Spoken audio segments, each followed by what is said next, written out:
And also, you can pet the cat. We might be eating. Hey, it's me, Ame. The Borderlands 4 gameplay showcase has recently released, and I figure I'll talk about it. A little bit about me. I love Borderlands 1 and 2, with 2 being one of my favorite games. I mostly hate the pre-sequel, but I think the Vault Hunters are amazing, and I mostly hate Borderlands 3, but the gameplay is solid, and Wonderlands exists. So I was excited for when they announced BL4, and it looked like crap. I hate her design of the Vault Hunters, which I think was most people's issue, but furthermore, it reminded me so much of 3 that I despised it on sight. I talked to a lot of people about this, and it surprises me how many Borderlands 3 defenders I know. But no, I do genuinely think the game is a serviceable 6 out of 10, and it seems like the developers agree, because most of the issues for it seems to be fixed before. So let me give them the rundown so you can know why I feel the way I do. A little bit about my opinions on the other games. Borderlands 1 is the first of its kind, so it gets a pass for the most part. The builds are basic, but with just enough there to do something stupid like my Lilith Infinite Phase Walk build. The story was bare bones, and that ending is infamously bad, but they make up for it with Crime Racing Invincible. That fight is insanely good, and outside the Claptrap DLC, I think it's one of the best highlights of that game. So the sequel, they just kind of had to make it bigger and better. And that's kind of what they did. Borderlands 2, for me, is a perfect sequel. The Vault Hunters have amazing personalities. Each of them have an insanely fun builds, like my Moxie SMG on Maya, or everyone's inconceivable money shot with Salvador. If you really want a fun one, Blood Explosions with Krieg. Any Krieg player will tell you that. The story is kind of the peak of the series with great moments and a perfect villain. And the most important thing for me, they nailed the farm. Every boss has a set legendary to farm for, so refighting them for their drops to complete your builds is great all around. There also are multiple invincible bosses for that ultimate final challenge for your characters. And every legendary felt unique to me, and varied enough that you wanted to try them all out. Again, the game felt perfect, but I do gotta tear it down just a bit. Borderlands 2 came out in 2012, so it kinda missed that movement renaissance in gaming. Titanfall, Destiny, Sunset Overdrive, FNAF 2. Games wanted you to move and feel fast while you did it, and Borderlands 2 was kinda stuck feeling around it. There also was the issue of UBHL where the game would regenerate health and you needed slag to play. So it just slowed the game down even more. And the final reward for anyone playing the game was to beat the Destruct Peak, where you'd be told to refarm all your loot again, but one level higher. It was a mess, but the foundation was in place, so I was hoping the next game would be something special. That next game was a pre-sequel. I want to love this game, but it doesn't. It doesn't want to be loved. The Vault Hunters are probably my personal fave in terms of both gameplay and personality, but the low gravity doesn't make up for bad movement. Ryu's guns didn't feel good after spending so much time with them in Borderlands 2. And the story was just genuinely terrible. The promise of a Tiny Tina Dragon Key style true Vault Hunter mode had me excited, but it absolutely did not deliver. And the fact that there was no farmable bosses in a looter was stupid. They pass you later, I kinda don't care. The game was a failure. But the 2 DLC Vault Hunters were awesome. I'd be lying to you if I said they weren't, because that game just nailed Vault Hunters for whatever reason. And if anything, the next game just had to go, alright, cool, we just nail our Vault Hunters and do our DLC Vault Hunters and it'd be perfect. Borderlands 3 kinda killed my love for the series. The Vault Hunters were a mixed bag of insanely good gameplay and horrible writing. Despite my love for Moe, I generally wish I could be her character. While Zane had the exact opposite problem for me, where I felt like he's the best written character in the entire game, but his skills just felt like he could barely keep up with all the action going on around him. One issue I neglected to mention in Borderlands 2 was the lack of world drops. It does hurt the game to know that outside of fighting a boss, I should never expect to see something special. But Borderlands 3 overcorrected that to the extent extreme, making legendaries and worlds drop so common. I wasn't even done with my first playthrough when I kind of got tired of picking them up. One of the biggest tragedies of that game was the lack of invincible bosses too. Instead, we had the Mayhem difficulties, and on the surface, I love that they created this. I love Torment in Diablo, or a better example being Nightfalls in Destiny or Steel Path in Warframe. So having tankier enemies who dish out more damage than the looter is welcome, but tying in these stupid gimmicks completely ruin it. Fight for your life disabled. Some enemies have special shield throws. Some enemies are just immune to the damage type you're using. And I get the idea. It's supposed to give you a reason to constantly mix up your builds, but one, I'm a Mo's player, so everything's dead low. And two, I want to create a build that I feel good about, not one that is fine half of the time and useless for the rest.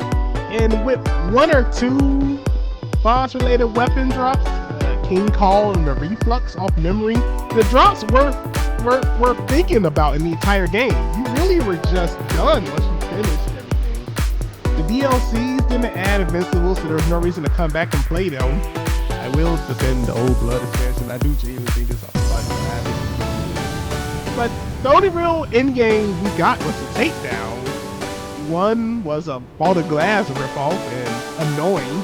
And the other one, I was just bored as I just slogged through a bunch of really tanky enemies. And the only thing I cared about in it being that invincible fight, which in the old game for Borderlands 2, I could have just went and fought.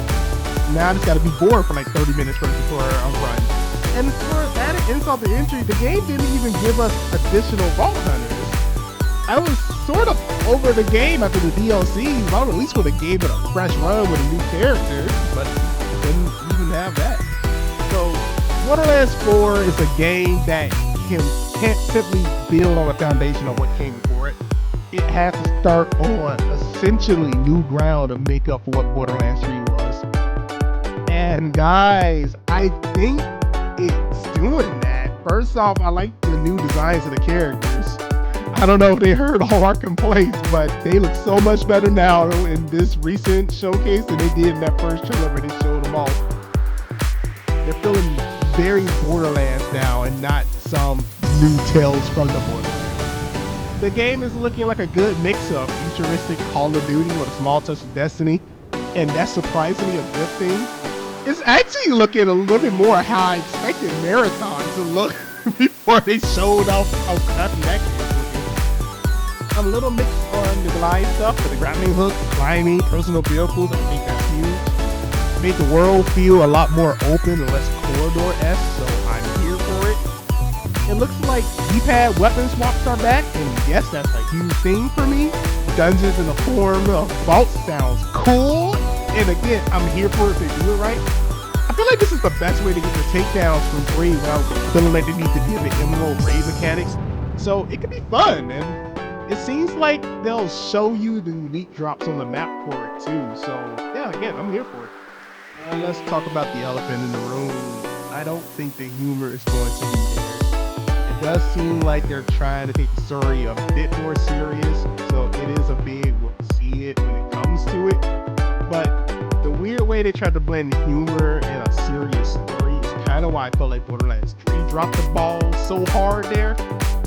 So we'll see, but I seriously think people shouldn't be hoping for anything special as far as like the humor and the story. I'm glad we're getting more weapon manufacturers, but I'm sure I'm going to still be flat off. Like, that's just what I always use. However, I cannot say how much I love them showing how the different manufacturing parts of a gun matters now.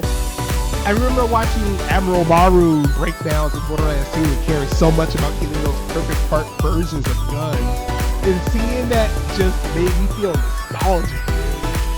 I also think the relic slot has always kind of been a bit misplaced.